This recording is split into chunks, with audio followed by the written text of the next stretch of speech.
В эфире Абхазского телевидения информационный выпуск Амши Кушара. Здравствуйте.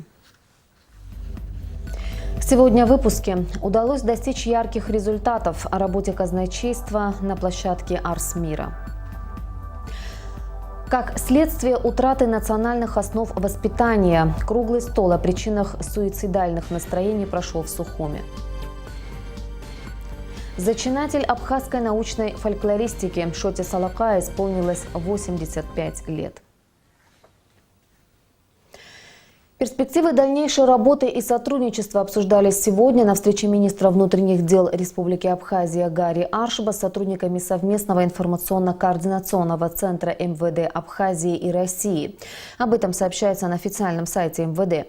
Как подчеркнул Аршба, центр создан с целью координации деятельности органов внутренних дел Абхазии и России по противодействию организованной преступности и иным опасным видам преступлений. В сообщении отмечается, что на сегодняшний день к работе приступили 11 сотрудников центра. Из 20 единиц, предусмотренных предельной штатной численностью, от МВД Абхазии прикомандированы 8 специалистов и 3 от МВД России. Штатный состав центра укомплектовывается опытными сотрудниками, обладающими знаниями и практикой ведения оперативного учета и анализа, а также молодыми перспективными специалистами. Правительство Абхазии и России на данное подразделение возлагают определенные надежды, поэтому перед центром сегодня стоят непростые задачи и цели, подчеркнул министр Гари Аршба. На совещании также обсуждались вопросы составления должностного регламента по направлениям деятельности совместного информационно-координационного центра МВД двух стран. Теме эффективности внедрения казначейской системы в Абхазии и итогам ее работы за время существования посвящалась пресс-конференция в Арс Мира. На вопросы журналистов ответили вице-премьер, министр финансов Джансух Нанба и начальник управления казначейства при Министерстве финансов Саид Губас. Репортаж Сарии Исмар. Казначейская система в Абхазии была внедрена в 2016 году. Министерством финансов было принято решение переводить все бюджетные организации на казначейскую систему поэтапно. По словам министра финансов Джансуха Нанба, который возглавил тогда новое управление, такой подход к работе оказался верным. И за время своего существования казначейская система исполнения бюджета показала реальные результаты. Главное преимущество казначейской системы – процесс движения бюджетных средств становится прозрачным, что позволило казначейству стать эффективным инструментом управления государственными финансами. Нам удалось наладить систему финансирования и обслуживания клиентов в сфере бюджетного финансирования. Ну и самое главное, нам удалось перевести счета по учету и расходованию внебюджетных поступлений. То есть это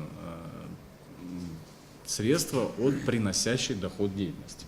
Плюс к этому в 2017 году у нас произошел перевод на казначейское исполнение государственных внебюджетных фондов. Все 6 ныне действующих внебюджетных фондов были переведены на обслуживание в казначейство. За время своего существования казначейская система сумела наладить работу практически со всеми бюджетными организациями. Отмечалось, что вся бухгалтерская документация в организациях приведена в порядок. Все финансовые операции проходят только через управление казначейства.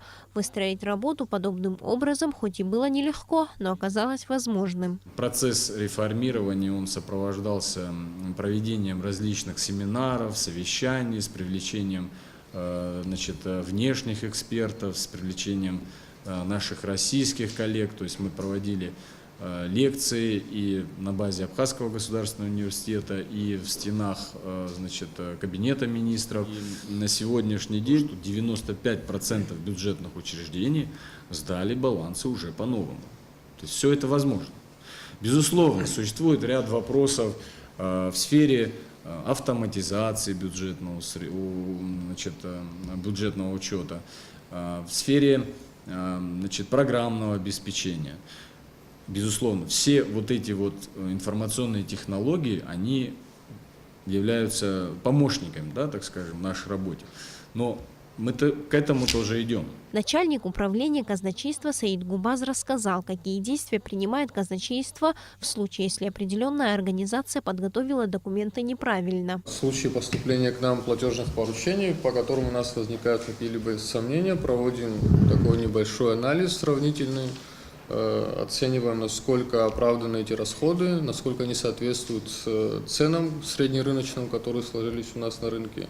И в случае, если у нас возникают какие-либо замечания, мы возвращаем платеж соответствующей бюджетной организации на доработку с нашими замечаниями, обращаем их внимание на то, что суммы контрактов немного отличаются и в сторону повышения. Ну, бюджетные организации, в принципе, с пониманием к этому относятся, дорабатывают свои документы с целью уже более эффективного расходования бюджетных средств. Представители министерства отмечали, что на сегодняшний день основная задача системы казначейства – максимальная прозрачность и борьба с коррупцией.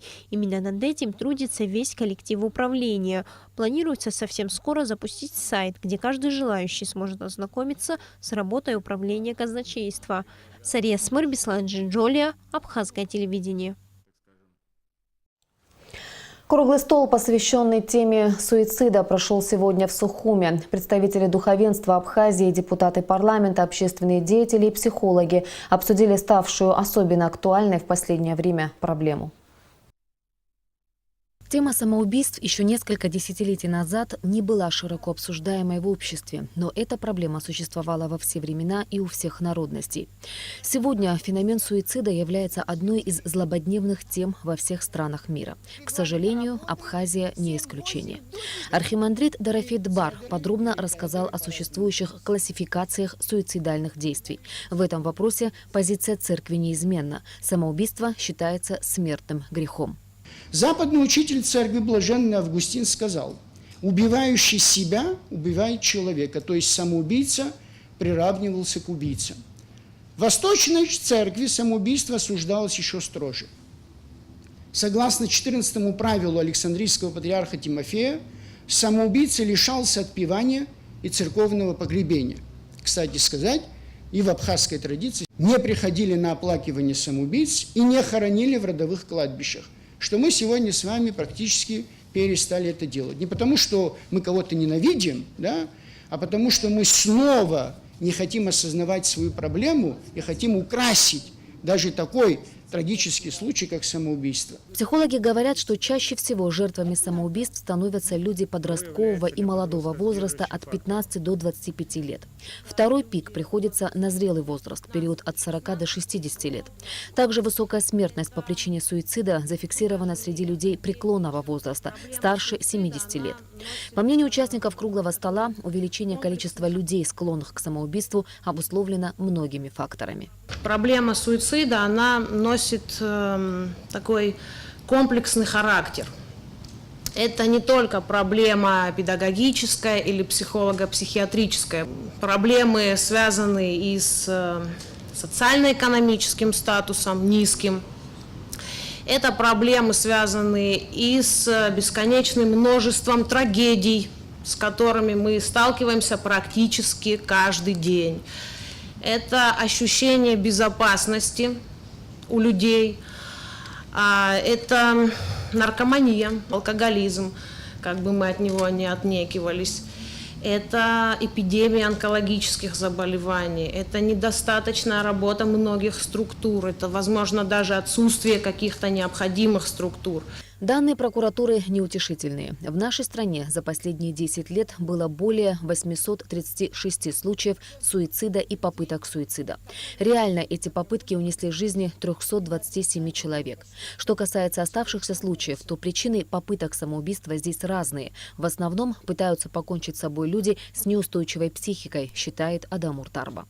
Насколько мне известно, за последние тысячелетия существования человеческого сообщества способы решения вот такого масштабных психологических проблем, как какая-то психологическая слабость или слабая нервная система, которая развивается у людей, еще никто не придумал. Попытаться сократить факторы, которые провоцируют людей на эти действия, конечно, можно. Можно попытаться навести в стране, скажем, практически идеальный порядок, решить все социальные проблемы, решить всего и так далее. Но человек изначально склонный к суициду, это заложенная в него психологическая особенность. В подавляющем большинстве случаев заложенная от рождения, в ряде случаев выработанная в нем в результате какого-то там отрицательного по отношению к нему поведения со стороны окружающих. Депутаты парламента, психологи и общественные деятели высказали свое мнение. Этнолог Марина Барцис считает, что среди косвенных причин суицидальных настроений утрата национальных основ воспитания, передававшееся из поколения в поколение у абхазов отношение к жизни и смерти, отсутствие веры. По мнению архимандрита Дорофея Дбар, чтобы остановить суицид, необходимо как можно чаще говорить об этом. В каждой семье, в школах и учебных заведениях нужно обсуждать с молодыми людьми проблемы, которые их волнуют. Главное – принимать активное участие в формировании личности ребенка. Я думаю, мы самое главное упускаем из нашей жизни. Полноценное формирование человеческой личности. Мы занимаемся чем угодно, стремимся одеть лучше всех своих детей, хотим, чтобы они выглядели красиво, ездили на дорогих машинах, получали хорошее образование, чтобы занять хорошие места. И в процессе всего этого мы забываем о том, что мы упустили многие грани человеческой личности для того, чтобы ее сформировать полноценно, в том числе и религиозное воспитание. Участники круглого стола также предложили создать цикл передач на канале абхазского телевидения, где люди смогут анонимно задавать вопросы, на которые будут отвечать представители духовенства и психологи. Свой юбилей отмечает выдающийся исследователь абхазской словесности, ученый Шота Салакая. Учителю, доктору филологических наук, профессору, академику исполняется 85 лет. Шота Салакай – один из наиболее ярких представителей абхазской гуманитарной науки, признанный авторитет в современном нартоведении и кавказоведении. Сегодня юбиляра чествовали в Академии наук Абхазии. Нала Ковы продолжит тему. Шота Салакай – разносторонне одаренный человек и ученый, сочетающий талант фольклориста, литературоведа и литературного критика, реализующий свои дарования на богатой почве родной абхазской культуры. С 1959 года и поныне Шота Салакай работает в Абхазском институте гуманитарных исследований. За эти без малого 60 лет он прошел все ступени академической иерархии научных сотрудников, от младшего до главного научного сотрудника, причем в течение 11 лет был ученым-секретарем института. Шота Хичевич Салакая – выдающийся исследователь абхазской словесности. Он один из наиболее ярких представителей абхазской гуманитарной науки, признанный авторитет в современном нартоведении и кавказоведении. Его увлеченность наукой, исключительная работоспособность и бесспорный дар исследователя были замечены.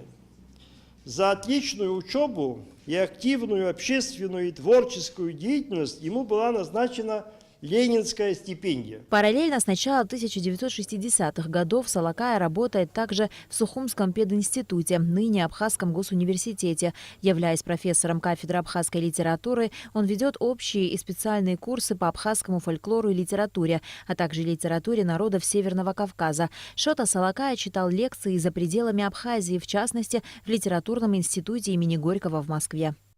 Я свидетель того, как Шота Хичевич стоял у истоков нашей академии, сделал очень многое для того, чтобы мы выглядели сегодня, наша академия выглядела сегодня и имела достойный авторитет не только внутри страны, но и за пределами.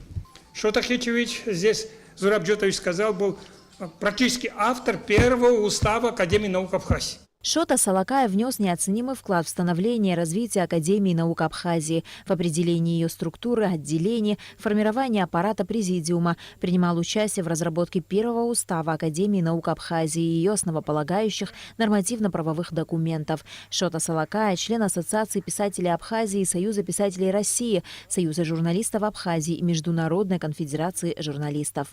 На Лакове Тимур Гугохия, Абхазское телевидение. 3 студента Башкирского медицинского университета проходят практику в Центральной республиканской больнице в Сухуми. Практика организована в рамках договора о сотрудничестве между БГМО и АГУ, а также Министерством здравоохранения Абхазии.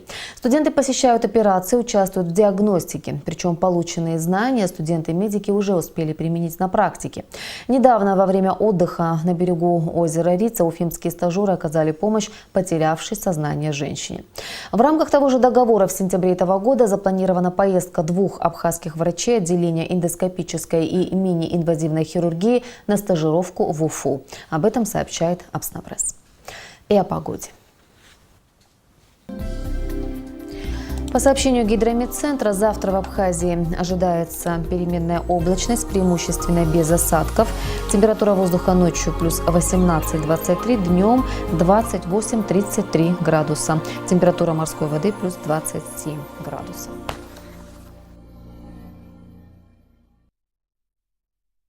Информационный выпуск завершен. Я прощаюсь с вами. До встречи в эфире.